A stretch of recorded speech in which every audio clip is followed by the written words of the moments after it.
film we're going to talk about today, Chad. Everything, Everywhere, All at Once. First criticism, I would say so far. Not a great title.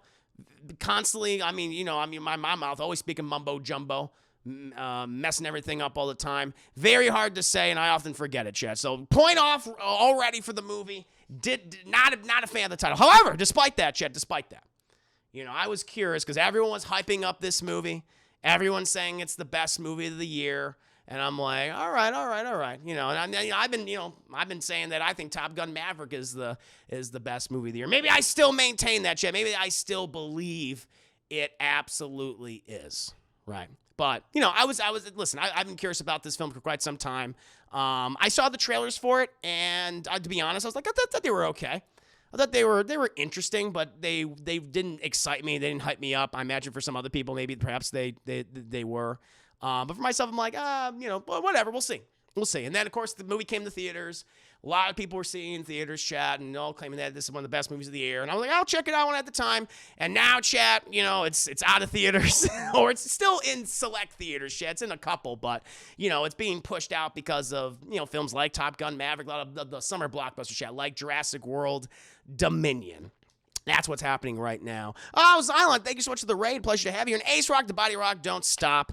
Welcome to stream. Thank you for subscribing. 25 months on a 23-month streak. Very kind of you. Very kind of you, Jeff. But now, I want to go ahead and talk with this movie. So everyone's going on about this film and how great it is, Jeff. But how do I feel? I'm hearing a lot from even some of my friend circle, even people within my little critic circle, who I do take their opinions seriously. I do like to consider. I not always agree with them. A lot of people are coming and saying like, yeah, this movie is overrated. A lot of people are saying like it ain't what everyone's been saying, Chad. Certain critics out there, right? But I was like, I want to still see it for myself, okay? And you know what? With the exception of the title, which I maintain, not a great title. It's the worst thing about the movie. I do think this is one of the best films of the year so far, Chad. I think it features incredible direction. It's impeccably well written, both in terms of its dramatic sequences and comedic sequences.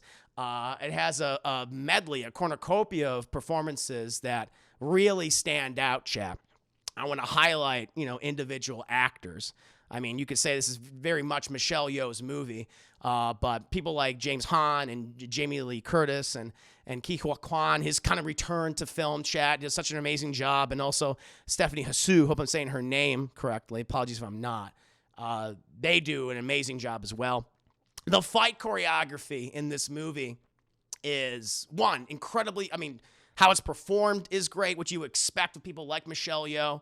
But then with other actors who I just didn't expect, like Huy Quan or Stephanie Hsu, even fucking James Hahn gets on the action. And it's a perfect blending of like this dramatic, vicious fight choreography with some really ridiculous, over-the-top comedic stuff. But it's all shot impeccably well, Chad. The cinematography in this movie is very, very good. Very, very good. Sweet Dick Ricky, thanks so much for subscribing. Bring all the dick. You are indeed. This movie brings a couple of dicks too. No doubt about that. And thank you. 10 months subscribed. Only 2 months shy of a full year. Thank you so much. The other thing that really impressed me was the imagination of the multiverse, of what their multiverse is in this movie. For anyone that was disappointed or a little let down by the multiverse shenanigans, or perhaps even lack thereof of shenanigans in Doctor Strange and the Multiverse of Madness, I wasn't bothered by it. I like that we kind of only spent a couple multiverses. We got the cool little montage, of course, but we spent like just a few multiverses, or 2 different universes. I'm fine with that. That didn't bother me. But this one really explores a lot of different multiverses, how they work in one particular universe, and it gets very weird with it. And it does some amazing callbacks throughout the film. It's not just like a little one and done comedic scene. It's like, no, we're gonna call back to this multiple times throughout the film. And what you thought was like really funny will actually also make, or it's just kind of stupid, where inevitably what they do is they make those more comedic sequences incredibly wholesome and very heartfelt. And I was like, wow, didn't think they would be able to do that. And then it's also kind of a perfect little examination of existentialism and nihilism and how those two things go hand in hand. It explores a number of characters, but one particular character in particular, Michelle Yeoh, who is having an existential crisis. She doesn't feel like she's fulfilled anything in her life. She feels like she's being pulled in all sorts of directions, and she hasn't been able to do what she's always wanted, or several things that she's always wanted. And, the movie's also kind of examining is like, does anything really matter, in the grand scheme of things in the multiverse, that there's so many versions of yourself and so many other realities and so many other versions of those people that you know and people that they know. Is like, is your universe important? Are your relationships important? Is the relationship with your husband or your daughter or your father? Does any of that actually matter? And I like how the movie kind of takes you on that journey. And, deciding, you can decide for yourself whether it matters or not. But the movie definitely has a message and says something I think that's very important. I think a lot of people need to hear. It's a very beautiful movie, and one that feels just very earnest and heartfelt. I didn't, if I have any criticisms of the structure, I did think the beginning was a little slow. I mean, listen, the whole idea of multiverse, which has been around in fiction for decades, of course, but it's not a very mainstream concept. We're getting more of it now, thanks to big blockbuster films, obviously with the Marvel movies and things, and inevitably with maybe with Flash. We'll see if that movie even comes out. But it's becoming more part of the mass, the mass audience, pop culture zeitgeist, if you will, and how the movie kind of, it slowly introduces you to the concept of the multiverse. And if anything, it's a little slow in the beginning. I was like, okay, I'm kind of like, it's fine. It's funny, dealing with the family dysfunction, and you're kind of having this exposition come in here. But then once you kind of get past the first 20 or so minutes, then the movie really picks up in terms of the action and both the dramatic and more chaotic action-oriented scenarios that the characters find them in, and the comedic scenarios that they find them in. I think it really works there. So yeah, aside from the title, which again, not a great title, and the first 20 short minutes, I feel like the movie moves at a fantastic pace. Really takes full advantage of it's the concept of what a multiverse is, and how you can use your actors and how you can play around with the different personalities they can have within all these multiverses and these very comedic and chaotic situations. And it ends up being this just really immaculately told story with a wonderful message. It feels very neat. Feels a little kind of like maybe slightly everything everywhere all at once at first in the beginning, but then as the movie goes on, you really start to understand its structure and its pacing. And I loved it for that. And to get more specifically into the characters, because that's the thing, Chad. I think when we often talk about multiverse movies, right, or stories that feature a multiverse, we think of, it's the grand scheme of things. We're hopping around all the different dimensions. But what keeps the movie so grounded are its characters and the scenarios that we find them in. Like Michelle Yeoh's character, who plays Evelyn Wayne. She's this very dissatisfied and overwhelmed woman who owns this laundromat with her husband, Wayman Rain, played by Huy Quan, who, if you don't know the name, Chad, you've seen him before. He plays Data in Goonies and plays Short Round in Temple of Doom. He's come back into acting recently. And, their lives have not gone the way that which they want them to.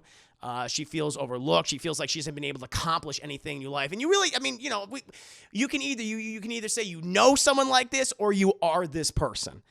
She's a very relatable character. Her relationship with her daughter, with her husband, with her father has been deteriorating for years. And so it starts being, you immediately identify with her struggle. And she has to deal with taxes, and which is, you have your own business, and the IRS, Chad, which is not really spoiled, they've audited them. And so it's like, oh my God, you don't want to piss off the IRS, Chad. Believe me, as someone who is a content creator, who's self-employed, the last fucking organization, one of the last few organizations you want to piss off in real life is the IRS. So immediately you already identify with her plight. But she's flawed. Not just because she hasn't accomplished everything, but she's also kind of a shitty person too. She's there are several scenes when she's cruel to her husband, where she's cruel to her daughter, Joy, played by Stephanie Hsu. And so, she's, you feel sorry for her, but at the same time, it's like, man, you bring some of this on yourself. It's something that I've been saying a lot for a lot of my reviews recently, at least for the summer films, is, one of the criticisms I had for Jurassic World, if you will, Dominion. is that there's no consequences in this movie. Like no one takes responsibility for themselves. One of the great things about this movie is that characters take responsibility for themselves, and they show that their actions obviously have consequences, whether they are in one reality or thousands of them or millions of them. There are consequences, and you do have to stand up for yourself and take responsibility, admit that you messed up, and that you're going to try to do better. And that's what Michelle Yeoh's kind of arc is throughout the entire movie. She starts as this very put upon, sometimes aloof, very dismissive woman, and she becomes stronger and more confident, but also realizing her mistakes and wanting to do better. And that's what's great about her arc. I mean, this is. I mean, I haven't seen every Michelle Yeoh movie, but I have seen her in a lot of things. This is going to get her a lot of attention. I would not be surprised if she's nominated for an Oscar. I think she should be. I mean, she pours everything into this character, and the character is so thoroughly well written. She's absolutely outstanding. But not to say that she's not the only one. I mean, they have all these other amazing actors in this film. Like, it's crazy to see Huy Quan back as Wayman. Well, as this year again, he's been. He did TV, I think, for a while, but he retired from acting for quite some time, chat. He did like a lot of stunt work, I believe, and he was a stunt trainer. But I felt like he kind of became, I think he's even talked about it recently. He became disenfranchised of Hollywood, didn't feel like there's a lot of opportunities for Asian American actors. And he's like, I'm kind of done with this. And I think it's when he saw Crazy Rich Asians in 2018 and showing like the really positive, representation of like Asian Americans in a big film, chat, and in a movie with a budget behind it. That's what got him excited, and he wanted to pursue projects like that. And I think that's what's brought him back. And, he plays this, his character, he's very meek and he's very goofy. I mean, it literally starts with him like hanging out and dancing with all the various laundromat customers. It's very, but he's not like the wife where she is very serious and very business oriented. He's much more unaware of what's kind of going on, but he's still very loving. Also, crazy thing about him, his voice has not changed because I guess I haven't, he's older, chat. Like, I don't know how old he is, but he looks good. I'm not saying like, oh, he's fucking old and decrepit, but he looks like he's in his 40s, if not late 40s, if not 50s. I don't know. Actually, I don't know how old he is, Chad. Please let me know. But he sounds exactly the fucking same. It's like, oh, that sounds exactly like Data. That sounds exactly like Short Round. And I was like, whoa, it kind of threw me for a loop.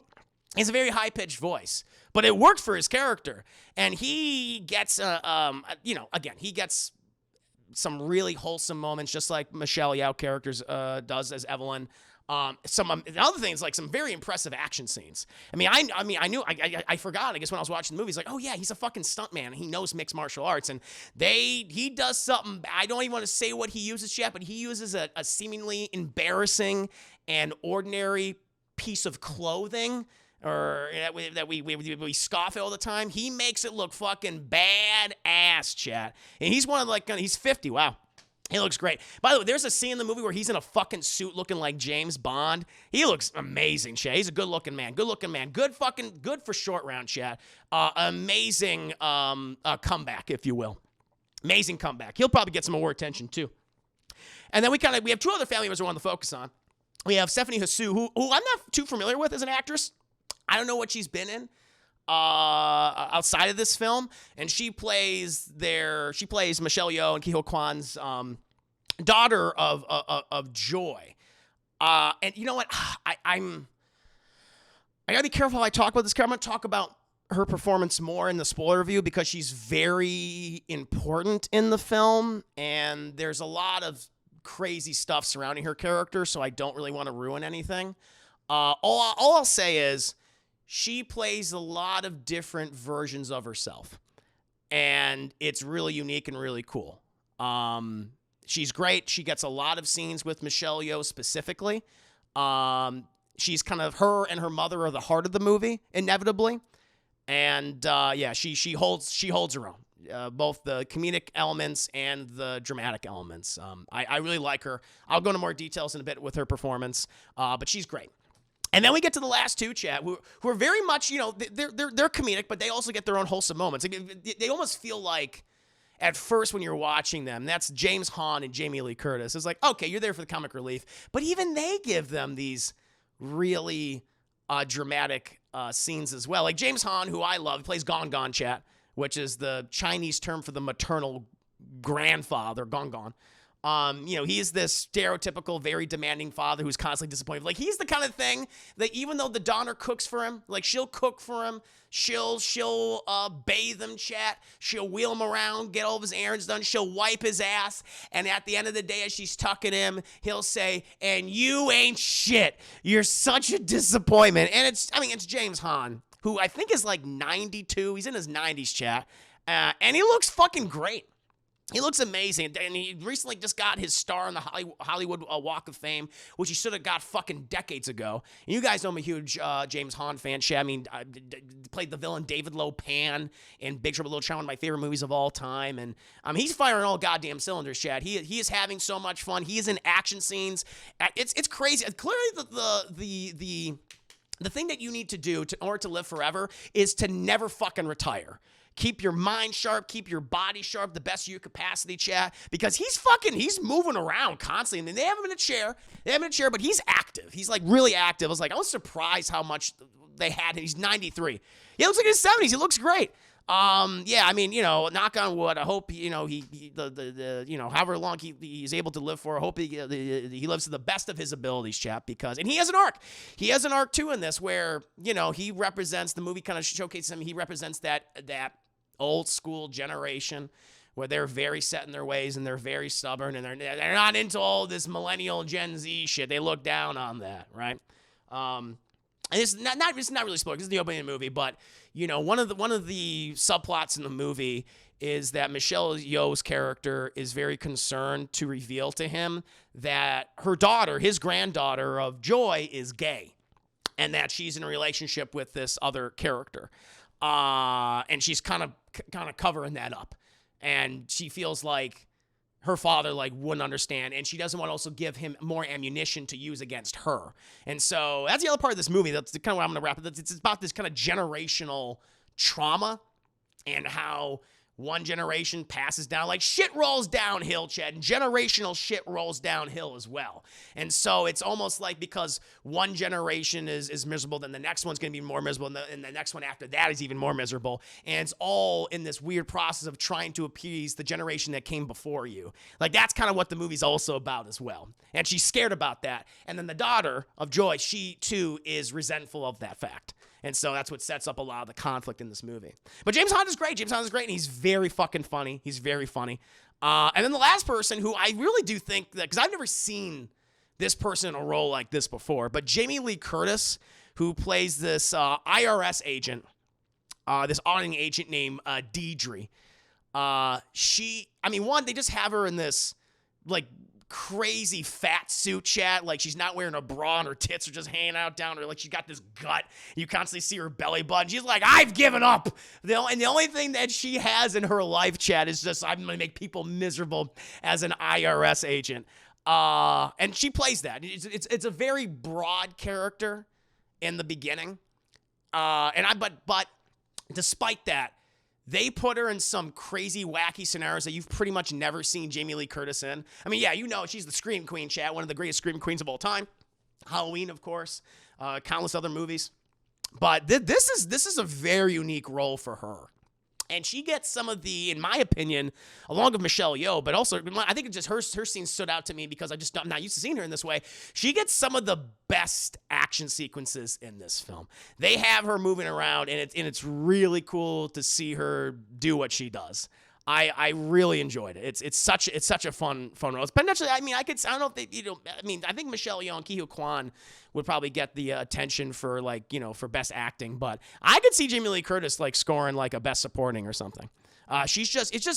Anytime she's on screen, the movie, you just kind of start smiling because she's so fucking cantankerous and cranky. But then they also give her in the weirdest, and I'll get into more details in a bit, in these really weird comedic scenarios that they put her in. Especially when she's with Michelle Yeoh, they're heartfelt. They have two really big heartfelt moments in this movie. It's god damn. Especially with what they have them wearing, is all I'll say. What they do with their bodies is, which is interesting. I think that's really it's really funny.